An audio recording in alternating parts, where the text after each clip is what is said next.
Abra sua Bíblia comigo. Livro de 1 Pedro, capítulo 2. Olha que legal o tema da mensagem hoje. O checklist do cristão. Quem aqui gostaria de ter um checklist para poder fazer uma autoavaliação? Para que serve um checklist? Para ver se a gente não esqueceu nada, não é isso? Não é isso? Quando a gente faz um checklist, quando a gente faz uma lista de coisas que nós temos que ir ticando, para ver se a gente não esqueceu nada, é protetor. Quem já foi para o supermercado sem lista de compras? Chegou lá, você pegou o que não precisava e esqueceu de pegar o que realmente tinha necessidade. É ou não é assim? Então, muitas vezes nós caminhamos na nossa caminhada cristã sem ter ciência daquilo que nós temos que fazer e daquilo que nós não precisamos fazer. E aí, eu estava meditando sobre um texto e eu comecei a perceber que Pedro, na sua carta, ele deixou um pedacinho que traz um checklist básico. Obviamente, ele não é um checklist definitivo que engloba tudo, porque senão isso nós iríamos demorar um pouco. Mas ele é um checklist básico. Sabe aquela coisa assim, ó, se você fizer pelo menos isso, eu tenho certeza que você já está caminhando com Jesus. Eu tenho certeza que você já tem vivido um cristianismo real, um cristianismo que é perceptível para quem olha para você. Porque ser cristão, vocês vão perceber durante a apresentação do checklist. Vocês vão perceber que ser cristão não é apenas crer. Porque crer em Cristo, a Bíblia diz que até os demônios creem e temem. Então, crer em Cristo não me faz necessariamente um cristão. Por quê, pastor? Porque a origem da palavra cristão, que no português dá a impressão de ser até um aumentativo, né? Não dá? Cristão. É a impressão que é um aumentativo. Quando a gente pega essa palavra original, a primeira vez que ela foi falada na história da humanidade, foi mais ou menos uns 15 anos depois que Jesus já tinha ressuscitado dos mortos. E foi falado onde? Foi falado em Antioquia. E a Bíblia é clara em dizer em Atos, se eu não me engano no capítulo 12 ou 13, que pela primeira vez os seguidores de Cristo são chamados de cristãos. E a palavra cristãos em grego significa na verdade cristinhos, pequenos cristos. Porque as pessoas que não eram da igreja chamavam os que eram de cristãos, porque eles se pareciam tanto com Jesus que os de fora olhavam e falavam: cara, esses daí são os cristos pequenininhos, os cristinhos. Eles se parecem com aquilo que eles dizem seguir. Então, ser cristão não é meramente crer, mas ser cristão é se parecer. Porque senão fica fora de contexto a palavra cristão. Então, hoje eu quero fazer um pequeno checklist com você. E se você for inteligente, um lápis pequeno é maior que uma memória grande. Então anote. Porque quando você vê que você está vacilando, você vai abrir esse checklist, vai olhar e vai falar: deixa eu ver o que está faltando. E eu tenho certeza que você vai ser edificado nessa manhã em nome de Jesus. Amém? Então vamos comigo. 1 Pedro capítulo 2, nós vamos ler do versículo 4 ao versículo 9. Não precisa muito para a gente entender o básico, porque o básico já me aproxima de Jesus. Então antes da gente ler, feche seus olhos, vamos orar. Jesus, obrigado por esta palavra, obrigado por essa manhã, obrigado, Senhor, pelos meninos que promoveram um ambiente de adoração para que a gente pudesse levantar louvores ao Teu nome. Obrigado por esta casa, obrigado pelos filhos que estão aqui reunidos. Nós te pedimos, Senhor, que o Teu Espírito Santo venha fazer a Tua vontade conforme o Teu querer, falar aos nossos corações, flua conforme, Senhor, o Senhor precisa para tocar o interior de cada um aqui. Que nesta manhã a tua palavra literalmente seja viva e eficaz, e mais penetrante que uma espada de 2 gumes, e possa entrar lá no fundo, Jesus, mexer com a nossa alma, com o nosso espírito, com as nossas juntas e medulas, e elas possam ir tão profunda a discernir os pensamentos e as intenções do nosso coração. Eu te peço, fale conosco e nos tira daqui, Senhor, diferente do que entramos, em nome de Jesus, amém, amém. Vamos lá, versículo 4. À medida que se aproximam dele, eu vou ler todo o texto, depois a gente vai por tópico, tá bom?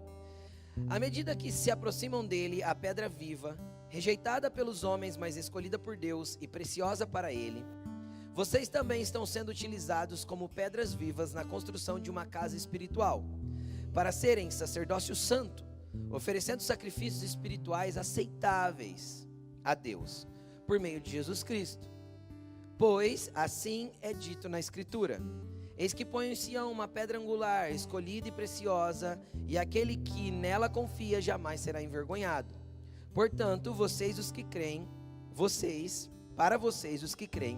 esta pedra é preciosa, mas para os que não creem, a pedra que os construtores rejeitaram tornou-se pedra angular e pedra de tropeço, rocha que faz cair. Os que não creem tropeçam, porque desobedecem a mensagem, para o que também foram postos. Vocês, porém, são geração eleita, sacerdócio real, nação santa, povo exclusivo de Deus, para anunciar as grandezas daquele que os chamou das trevas para a maravilhosa luz. Amém? Até aí, só esse texto.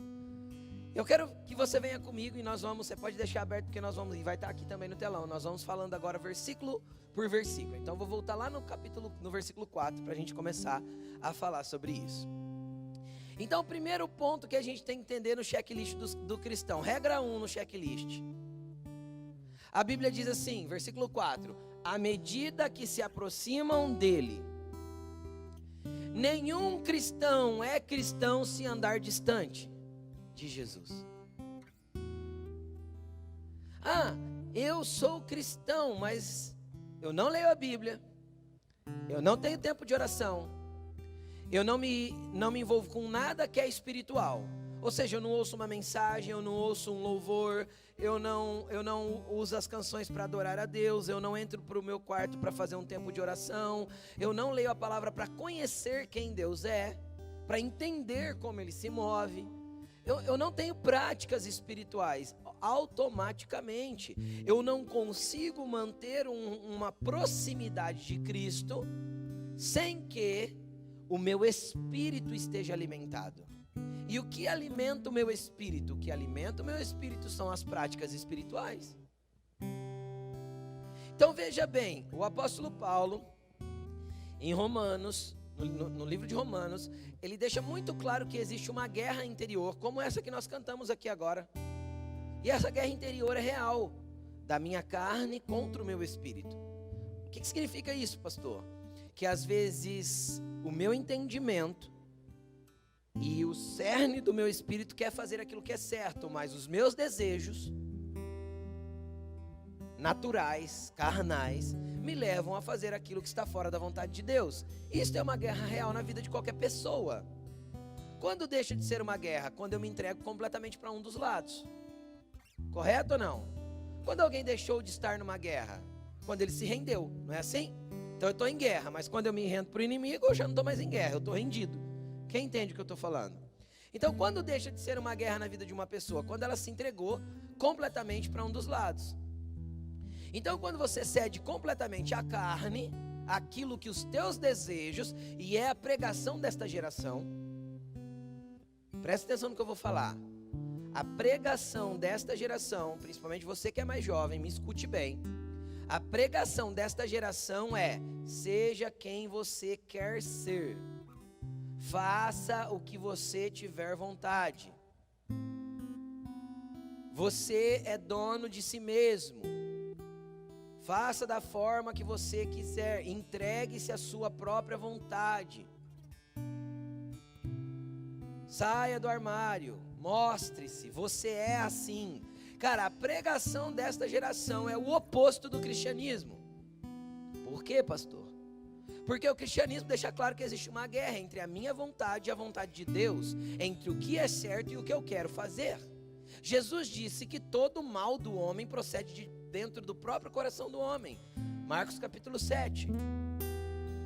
Do interior do homem, do seu coração e do interior do homem vem todo o erro. Os pecados, os desejos maus, os adultérios, as glutonarias, as mentiras, as invejas, as iras, tudo vem de dentro e isso contamina o homem. Contamina por quê? Porque eu não estou me aproximando dele, eu estou me afastando dele quando faço essas coisas. Então entenda uma coisa, sabe onde Jesus está? Jesus contou uma história que na Bíblia está relatada como parábola. Parábola nada mais é que uma história. Não uma história legítima, real, mas uma história inventada para ilustrar alguma coisa. Jesus contou uma parábola a respeito de um moço que não quis ficar na casa do pai e foi embora, porque ele cedeu aos seus próprios desejos. A Bíblia diz que o pai nunca saiu do alpendre esperando o filho voltar. Ele estava ali e quando viu ele de longe, correu ao seu encontro. Restituiu para ele tudo que ele tinha, tanto o lugar dele na família, como sandália nos pés, roupa, anel no dedo, símbolo de aliança, símbolo de restituição. Ou seja, Jesus está pronto esperando aqueles que se aproximam, com um abraço, com consolo, com abrigo, com cura, com transformação, com vida, com tudo que Ele tem para dar.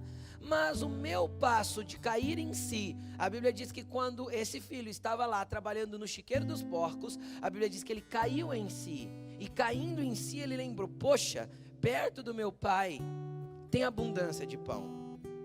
Ou seja, enquanto nós não cairmos em si, de que nós cedemos completamente para o desejo da carne e começarmos a nos aproximar dele, nós continuaremos distantes. Entenda uma coisa, Deus é soberano de toda a terra, mas Ele decidiu não interferir na nossa vontade.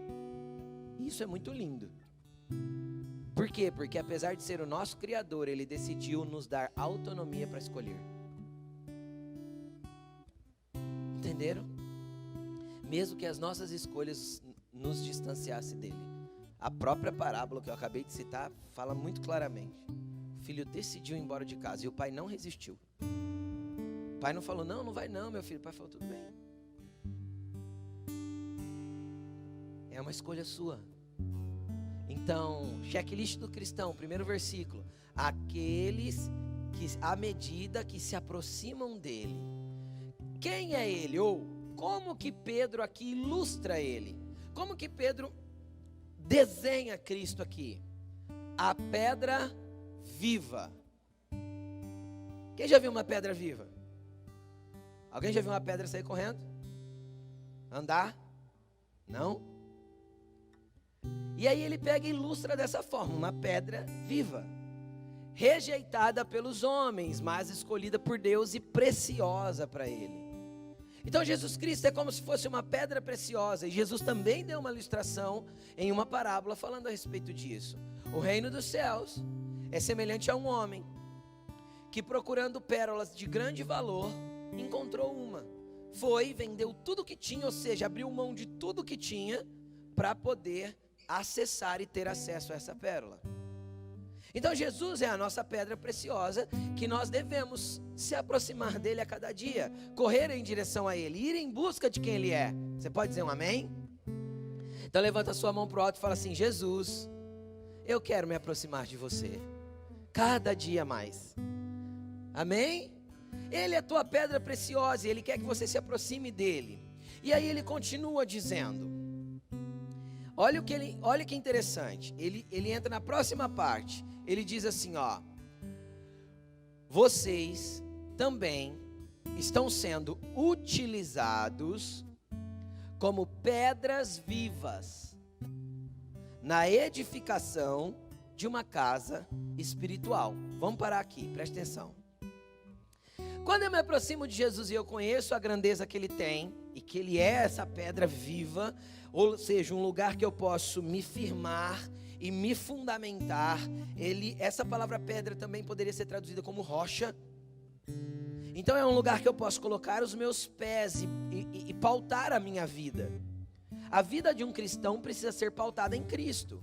A vida de um cristão precisa ser fundamentada em Cristo. Meus pés precisam estar sobre Ele. Meu caminho precisa ser dirigido por Ele. Amém? Então vamos lá. Primeiro eu me aproximo. Depois eu creio que Ele é a base da minha sustentação. A condução dos meus pés. O lugar em que eu me apoio. Mas vamos continuar. Depois, quando eu me aproximo dEle, eu também me torno uma pedra viva. Olha para essa pessoa que está do teu lado e fala assim: você é uma pedra viva. Por isso que você é tão esquisito. Fala para ele. Uma pedra viva é esquisito, não? Imagina. Amém? Todos nós somos pedras vivas. E por que somos pedras vivas? Olha que interessante. Como pedras vivas, estamos sendo utilizados na edificação de uma casa espiritual. Cara, agora presta atenção. Primeiro ponto, se aproximar. Segundo ponto, crer que Ele é o fundamento da tua vida. Quem crê? Ele é a tua rocha que dá sustentação para a tua vida. Terceiro ponto, ser parte de uma casa espiritual. Porque quando eu me aproximo dele, Ele faz de mim também uma pedra viva para construir, para ser parte da construção de uma casa espiritual. E por que Ele fala que nós também somos pedras vivas? Porque lembra que eu falei que Deus não interfere na minha vontade? Uma pedra morta tem vontade? Sim ou não? Não. Quando eu vou edificar uma casa, e vamos pensar numa edificação dos tempos bíblicos, e não na edificação hoje, porque hoje a gente usa tijolo. E por que Deus não constrói com tijolo, gente? Pergunta para mim, 1, 2, 3. Por que, pastor? Vai, 1, 2, 3. Porque tijolo é tudo igual. Deus não constrói com pessoas feitas numa linha de produção. Você é diferente da pessoa que está do seu lado, diferente no aspecto, no jeito, no temperamento, na personalidade, diferente em todos os aspectos. Tijolo é feito em linha de produção, todos eles saem iguais. E se um saiu torto, já não dá para vender, tem que quebrar e sair fora. Entenderam? Porque tem que ser tudo igualzinho, senão atrapalha a construção. Porém, as construções dos tempos bíblicos não eram feitas com tijolos, eram feitas com pedras. E pedras são diferentes umas das outras. E aí, o que acontece? Quando Deus resolveu pegar um monte de pedrinha aqui, ó, e edificar uma casa, e uma casa é como um lugar de abrigo, é como um lugar que eu posso acolher as pessoas, é como um lugar que eu posso amar. Numa casa eu posso transformar uma casa num lar. Sim ou não? Quando Jesus resolveu pegar um monte de pedrinha e construir uma casa espiritual chamada igreja, Ele resolveu empilhar a gente um em cima do outro para edificar essa casa. E aí, quando a gente começa a andar junto, sendo diferentes uns dos outros, quando a gente começa a empilhar as pedras para edificar alguma coisa, o que começa a acontecer? Não encaixa. E quando não encaixa, o que tem que fazer? O dono da edificação, ou o edificador, que é Deus, vai pegar uma talhadeira e um martelo, e vai tirar as pontas que estão sobrando, as arestas que estão fora do modelo que Ele determinou para você ser. E é interessante que quanto mais a gente empilha as pedras, uma esbarra na outra, solta faísca, quebra uma lasca. E às vezes elas se implicam uma com a outra, ficam ofendidas.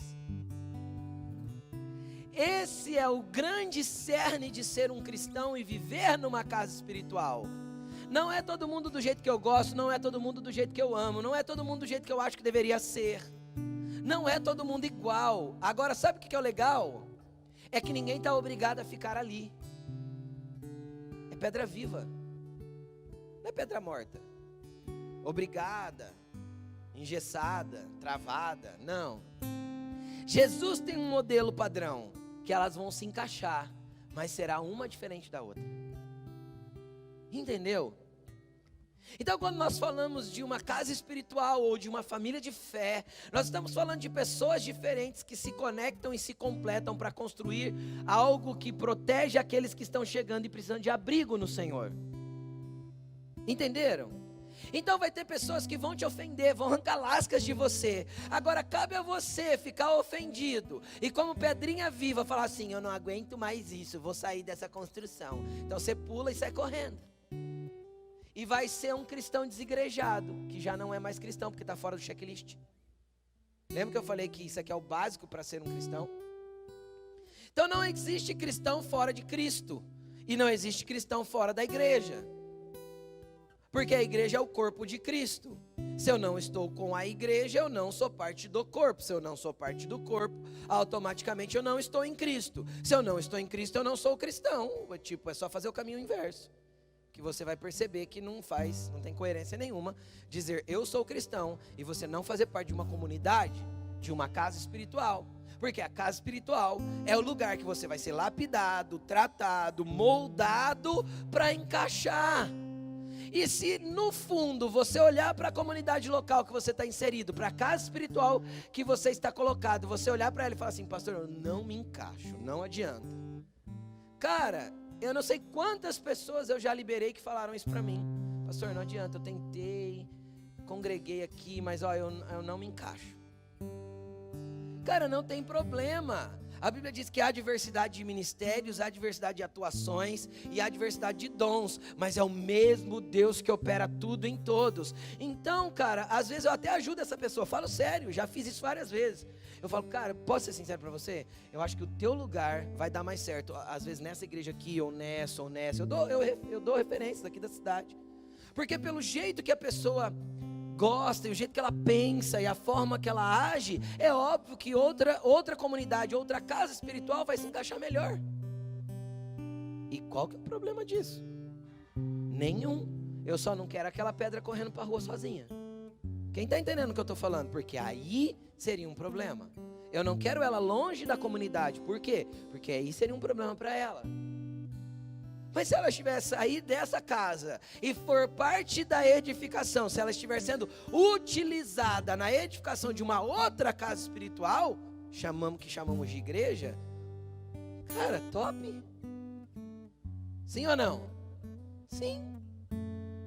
Não deixamos de ser irmãos, não deixamos de ser cristãos, não deixamos de congregar, não deixamos de se aproximar dele, não deixamos de amar quem ele é. Pronto. É simples e a gente complica. Complica ou não complica? Não tem gente que complica? Tem ou não tem gente que fala? Tem. Tem pastor que complica, ao invés de facilitar. Por quê? Porque tem pastor que acha que é dono da casa. E eu não sou dono da casa, eu sou só mais uma pedra nela. Fui colocado numa posição de liderança, Jesus me concedeu essa autoridade, mas eu sou só mais uma pedra. Sabe onde eu estou? Não é no telhado não, é no alicerce. Sobre mim vem mais peso, mais responsabilidade, eu sou mais tratado. Aí vem mais peso, quebra mais aresta minha, dá mais faísca. Entendeu? E no contexto dessa casa espiritual, Jesus já não deu mais nem a oportunidade de eu sair mais. Não pensa que não tem dia que eu não peço para sair, não, eu peço. Você ri, né? Tem dia que eu peço: Jesus, deixa eu congregar em outro lugar. Essa igreja aí que o Senhor me deu é muito complicada. Eu penso igual você de vez em quando. Sabe por que é complicado? Porque tem pedra viva. Olha para a pessoa que está do teu lado e fala assim: sabe por que a igreja é complicada? Por causa de você. Você está aqui. Você está aqui, Lucoca. Complicou. Igreja é gente. Jesus fez com pedra viva. Se ele quisesse que nós não tivéssemos opinião, ele tinha feito pedrinha morta, matava antes de pôr. Aí eu entendo quando o apóstolo Paulo fala que nós temos que nos oferecer como sacrifício vivo. Por que sacrifício vivo, pastor? Porque o sacrifício morto não corre do fogo que vai acender, mas o sacrifício vivo pode correr.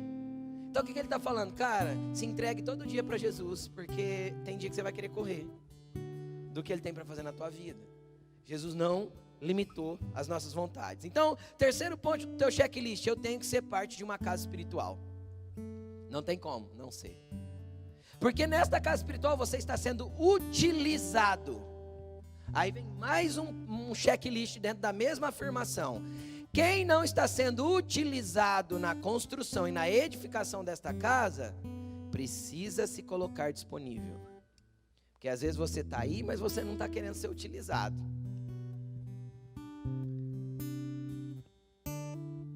Tem que servir, lindo. Em alguma coisa você tem que servir. Porque quem serve está demonstrando amor em ação. Sim ou não? Quem serve demonstra amor em ações. Então sirva. Em algum ambiente desta casa espiritual se encaixe. Para que você possa servir. Se você ainda não é um voluntário, não levantou a mão ainda, por quê? Levanta a mão e fala, eu quero ser usado. E a gente não gosta de ser usado pelas pessoas, gosta? Ninguém gosta, mas Deus só nos usa, Deus só pode nos usar quando as pessoas nos usarem. Porque Deus não precisa ser servido. Deus precisa de alguma coisa? Não. Deus tem anjo para servir Ele, se Ele precisar de alguma coisa? Milhares de milhares. Então para que Deus precisa da gente? Deus precisa da gente porque essa pessoinha perto de você precisa ser servida. Então Ele colocou a gente para servir uns aos outros. Entenderam? Então, quarto tópico do checklist. Eu tenho que ser utilizado na construção da casa espiritual. Não ser um estático ali, parado. Tijolo imóvel. Deus não te chamou para ser um tijolo imóvel. Deus te chamou para ser uma pedra viva. Amém? Quando você vê alguém parado e falou tijolo imóvel, Deus não te chamou para ser tijolo imóvel. Deus te chamou para ser pedra viva. Amém? Vamos lá? Então, quarto ponto, anotaram? Eu tenho que ser utilizado. Não é isso que está escrito no versículo? Coloca o versículo para mim, por favor. Utilizados como pedras vivas na edificação de uma casa espiritual. Então, quarto ponto, você tem que ser utilizado. Vamos lá. Na edificação de uma casa espiritual, para quê? Para vocês serem sacerdócio santo. Pastor, o que é ser um sacerdócio? Preste atenção. Para que serviam os sacerdotes no passado? Eu quero que você preste bastante atenção nisso. Os sacerdotes no passado, eles tinham basicamente uma função. Eu vou descrever essa função de uma forma bem simples. Pegar as causas das pessoas e levar até Deus. Fechou? Fechou o entendimento? Para que servia um sacerdote? Basicamente, dentro de fazer isso, eles tinham atribuições. Amém? Mas basicamente o serviço de um sacerdote era pegar a causa das pessoas e levar até Deus. Então aí quando eu falo que você precisa ser utilizado, o que Jesus está querendo ensinar para a gente, falando que a gente tem que ser sacerdócio santo? Que a gente tem que aprender que não é só o nosso problema, só a nossa dificuldade, só a nossa causa que tem importância diante de Deus. Na minha oração não tem que caber só eu, só as minhas necessidades. Nas minhas ações não tem que englobar só eu, só o que eu preciso, só o que eu me sinto bem. Nas minhas ações também tem que entrar aquilo que vai servir o próximo, que vai amar o próximo. É um ambiente sacerdotal, onde eu consigo pegar aquilo que é do próximo e levar até Deus. Uma causa em oração, uma ação que estende a mão, abençoar uma pessoa, levar uma cesta básica, orar por alguém e assim sucessivamente. Eu preciso me preocupar com a causa do próximo também. Qual que era a diferença do sacerdote e do profeta? Básica. Podemos abrir muito essa explicação, mas eu quero ficar no básico. O profeta ouvia Deus e trazia para o povo, o sacerdote ouvia o povo e levava para Deus. Entenderam? E aí a Bíblia diz que nós todos, a casa toda, todas as pedrinhas somos sacerdotes. Todos. Então qual que é a oração mais poderosa? É a oração do pastor ungido? Não, a Bíblia diz que a oração poderosa, a oração eficaz é a oração de um justo. Por isso que ele diz que nós temos que ser sacerdotes santos. Porque aquele que está santificado em Cristo é alguém que anda em justiça diante de Deus, anda justo diante de Deus. Então a oração desse é poderosa e eficaz, diz a Bíblia. Então levante sua mão para o alto e fala assim: eu descobri hoje que a minha oração é poderosa e eficaz, porque eu fui santificado por Jesus e sou um sacerdote da sua casa. Entendeu? É assim que Jesus olha todos nós. A Bíblia diz que Ele nos fez reino e sacerdotes. Quem? Todos. Porque todos têm o direito de pegar a causa das pessoas e levarem para Ele. Todos têm direito de ajudar as pessoas e levar até a presença dEle. Deus nos colocou como uma família, como uma casa, uma edificação, na onde uma pedra faltando abre um buraco na parede. Amém? Amém? Vamos continuar. Então, quinto tópico, você tem que ser um sacerdote. Aprender a prestar atenção também na causa do próximo. Ok? Sexto tópico, você tem que ser santo. Pastor, como eu consigo ser santo? Impossível, eu sei. Por isso que a Bíblia diz que Jesus nos santifica. Então, lá naquele ato de aproximação, já começou um processo de santificação. Como eu faço para me manter um sacerdote santo? Eu caminho próximo de Deus. Entenderam? Eu insisto nas práticas espirituais, porque quanto mais próximo de Deus eu estiver, mais santificado eu estarei, mais disponível para a transformação e para a santificação dele eu estarei.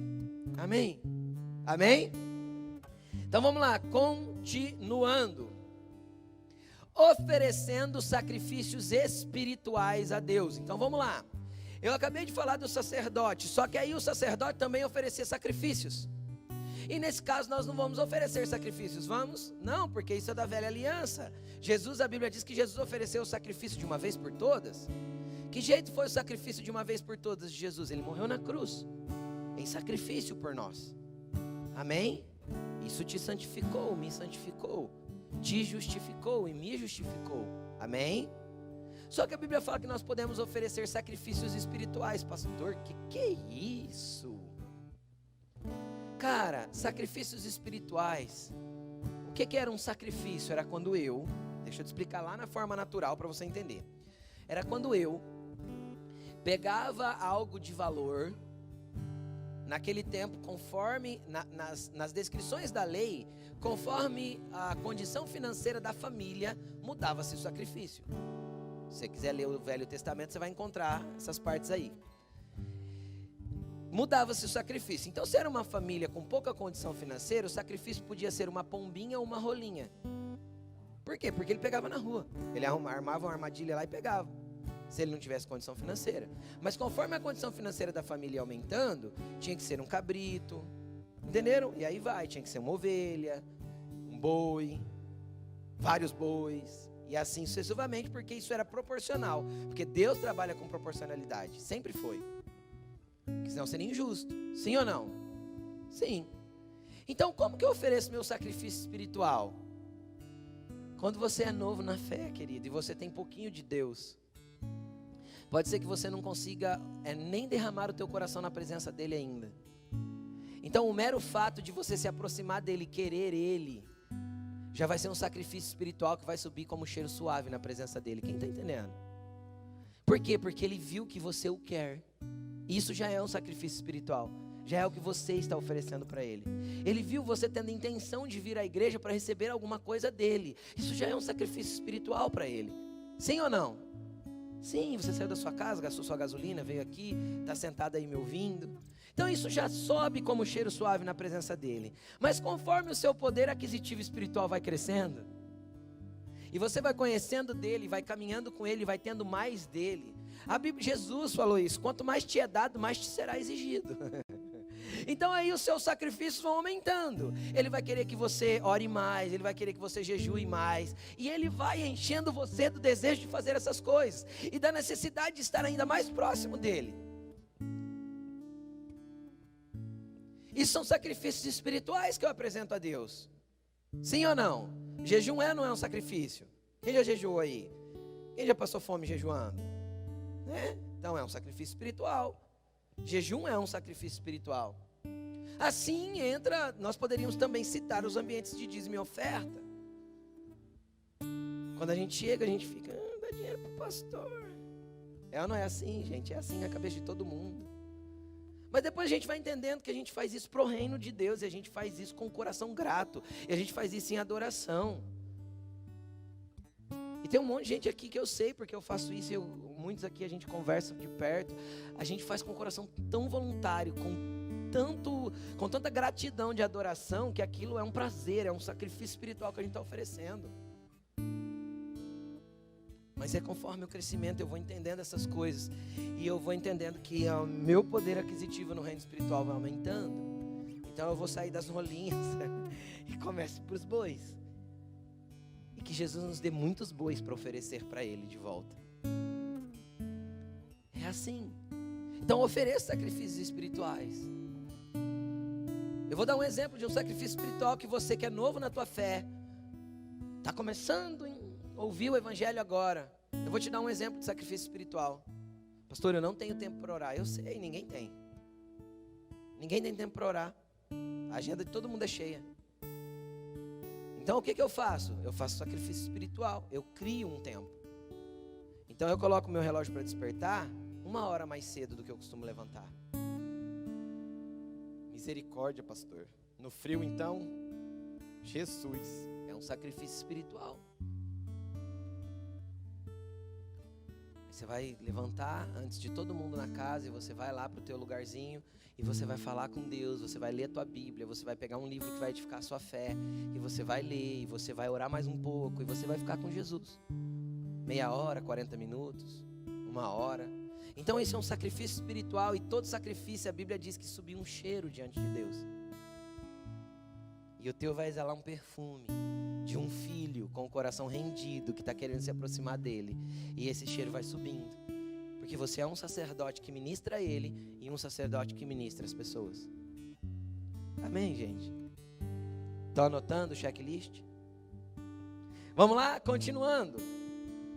Aí ele entra aqui, deixa eu terminar de ler o versículo. Oferecendo sacrifícios espirituais aceitáveis a Deus por meio de Jesus Cristo, pois assim é dito na Escritura. Pastor, que tipo de sacrifício espiritual não é aceito por Deus? Não está escrito aqui? Oferecendo sacrifícios espirituais. Nem ia falar sobre isso, mas deixa eu dar uma pincelada. Oferecendo sacrifícios espirituais aceitáveis a Deus. Então, se ele está falando que o sacrifício tem que ser aceitável, é porque existem sacrifícios espirituais que não são aceitáveis. Sim ou não? Sim. O sacrifício não aceitável é aquele que foge aos padrões da palavra de Deus. Tudo aquilo, por exemplo, vocês já devem ter visto na televisão, em documentários, pessoas que se autoflagelam para poder oferecer um sacrifício espiritual. Cara, isso não tem nem base bíblica. Isso não é aceitável diante de Deus. Quem está entendendo o que eu estou falando? Pessoas que pagam promessas do tipo andar de joelhos de não sei onde a não sei onde, desgastam o seu corpo físico de uma forma que causa dor e dano. Não, Jesus não te chamou para sofrer e para derramar sangue por Ele. Por quê? Porque Ele já derramou na cruz por você. Entendeu? Ele já derramou na cruz por você, o preço já está pago. O teu sacrifício espiritual é para que morra as vontades ruins do seu coração. Entendeu? Por que o jejum? Porque o jejum mata a vontade ruim do seu coração. Ajuda a matar. Entenderam? Tirando o jejum, cara, é só a sua rendição. Entenderam? Então, pelo amor de Deus, tem sacrifício que não é aceitável diante de Deus. Vamos lá, continuando. A hora que ele entra no versículo 6 aqui, ele começa a explicar quem Jesus é. E ele diz o seguinte: eu quero te explicar isso. Vamos voltar para a base. Lembra lá o segundo tópico? Ele será pedra viva, rocha viva. Foi o segundo que eu falei, não foi? Então tá, então ele é a tua base. Vamos lá, olha o que a Escritura diz. Está escrito lá no Velho Testamento isso. Eis que coloca em Sião. O que é Sião? Naturalmente, Sião é um simbolismo para a cidade de Jerusalém, o monte da cidade de Jerusalém. Mas espiritualmente, Sião fala de um lugar espiritual onde Deus habita.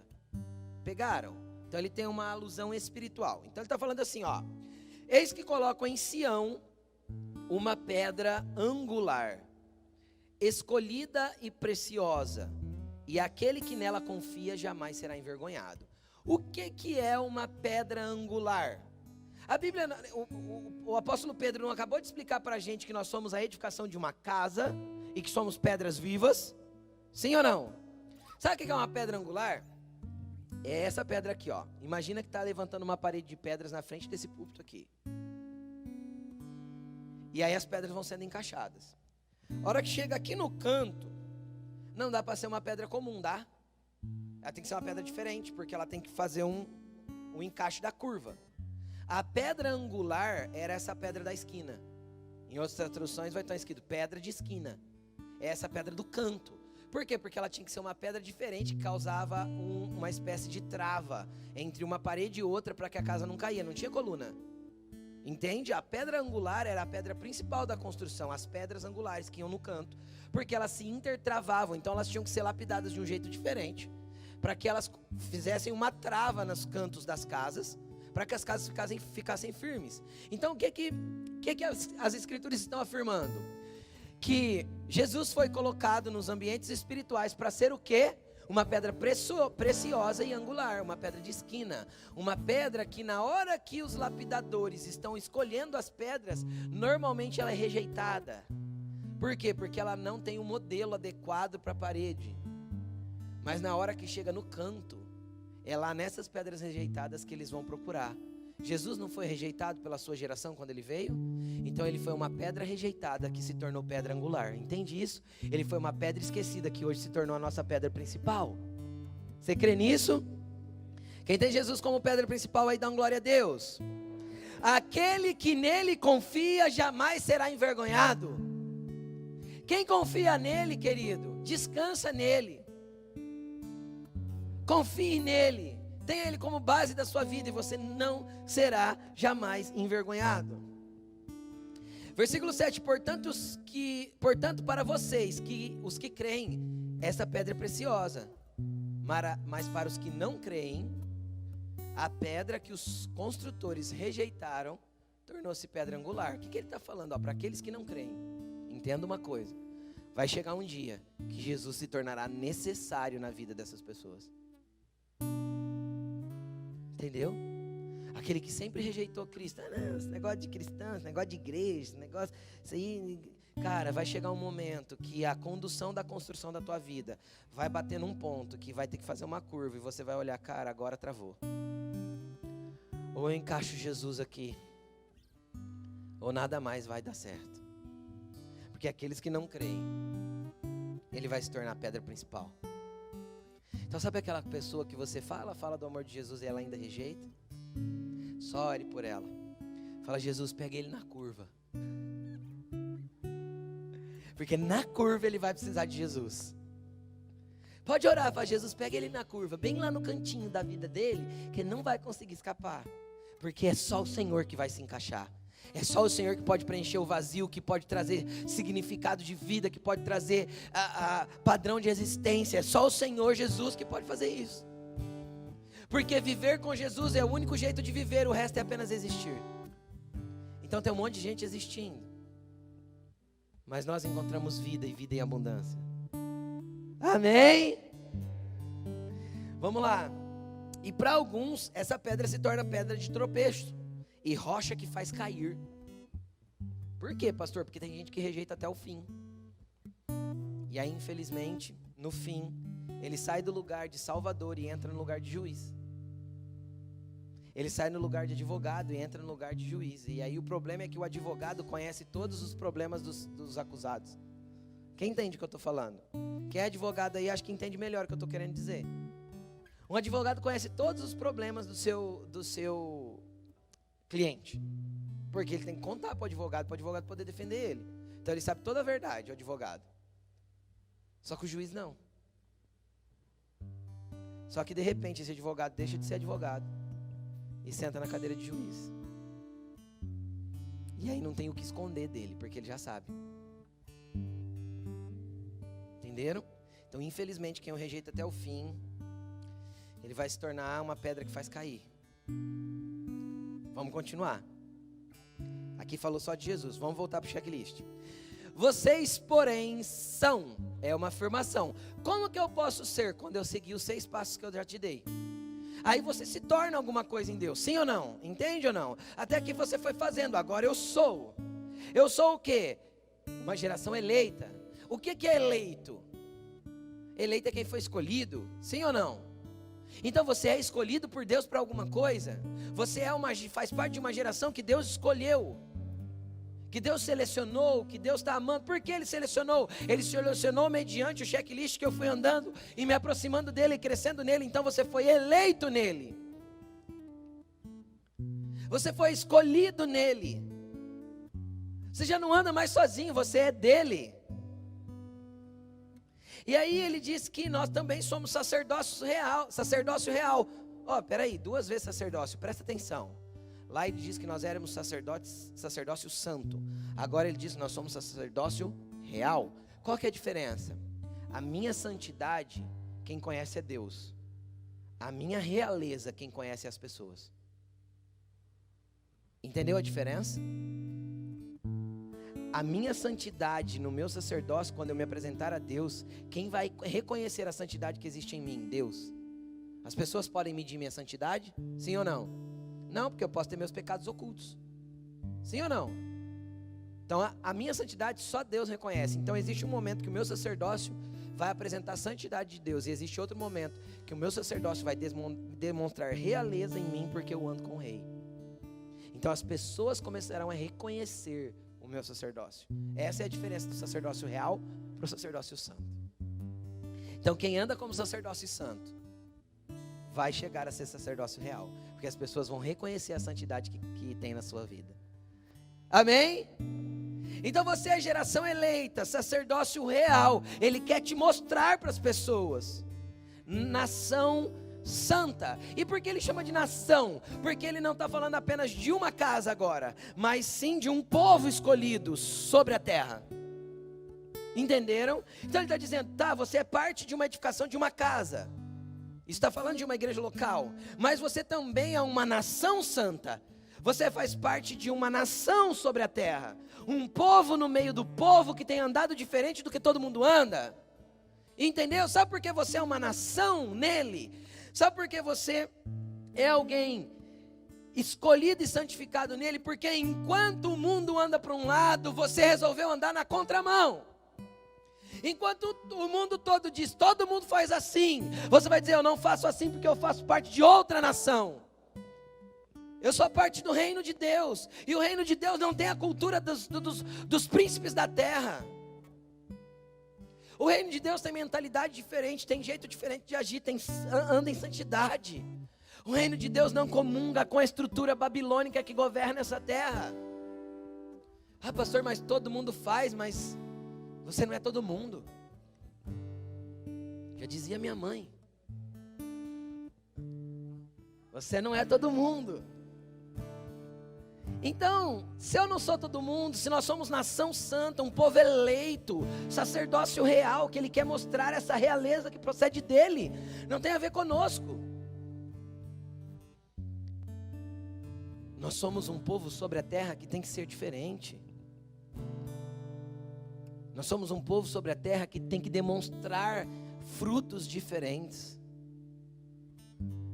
Se a nossa vida tem o mesmo padrão de todo mundo, cara, eu não cheguei a ponto de ser eleito, sacerdócio real, nação santa, povo exclusivo de Deus. Agora deixa eu te explicar a exclusividade. O que é uma pessoa exclusiva? Só sua. Sim ou não? Sim. Eu já dei esse exemplo muitas vezes aqui. Mas eu posso dar de novo. Que exemplo? Pega um casal.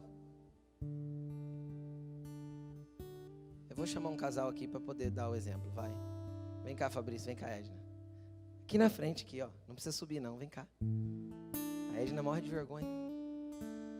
Fabrício não tem, ainda bem. Vem cá, Edna, rapidinho. Eu não vou nem pedir para você subir aqui.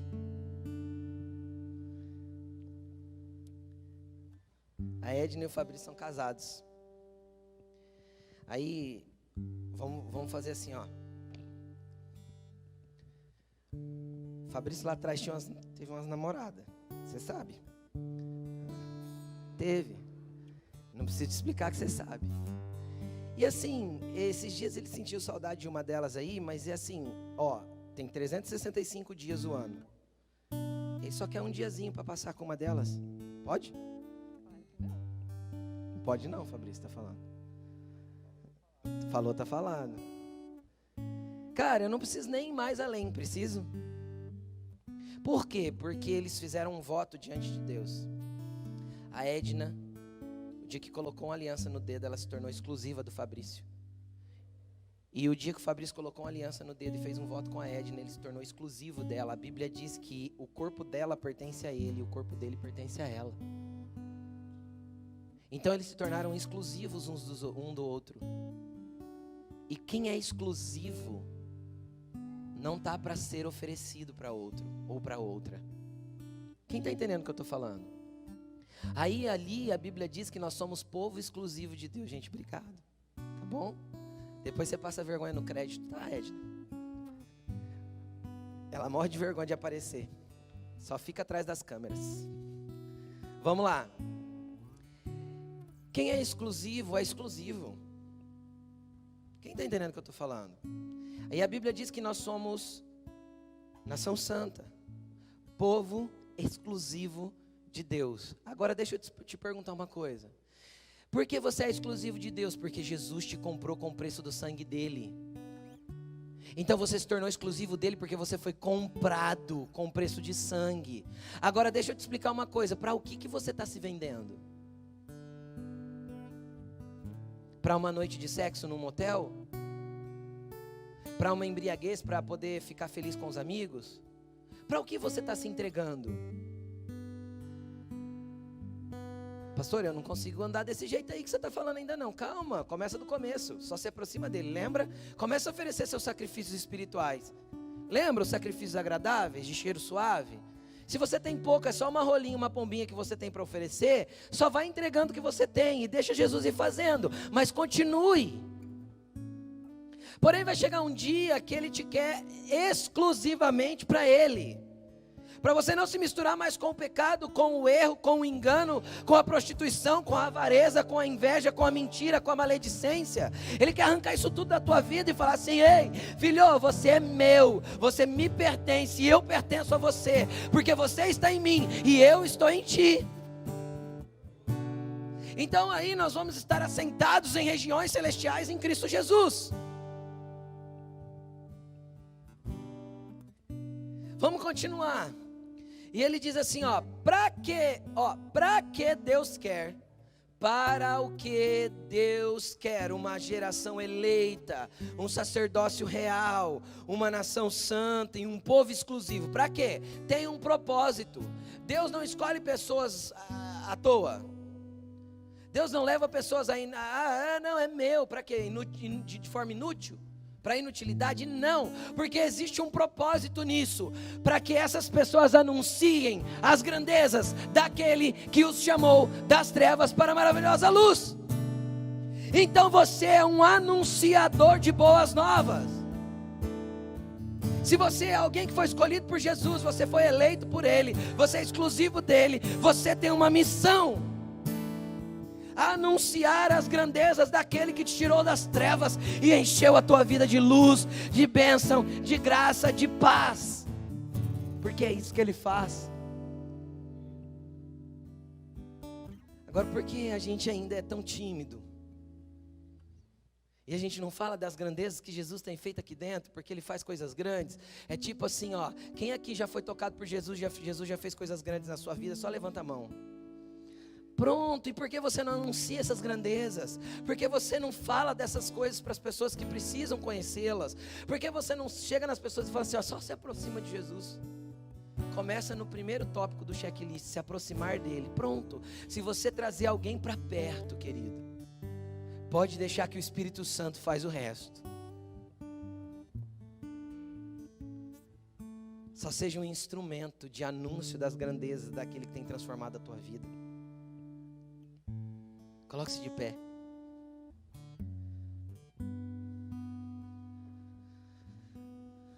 Aleluia.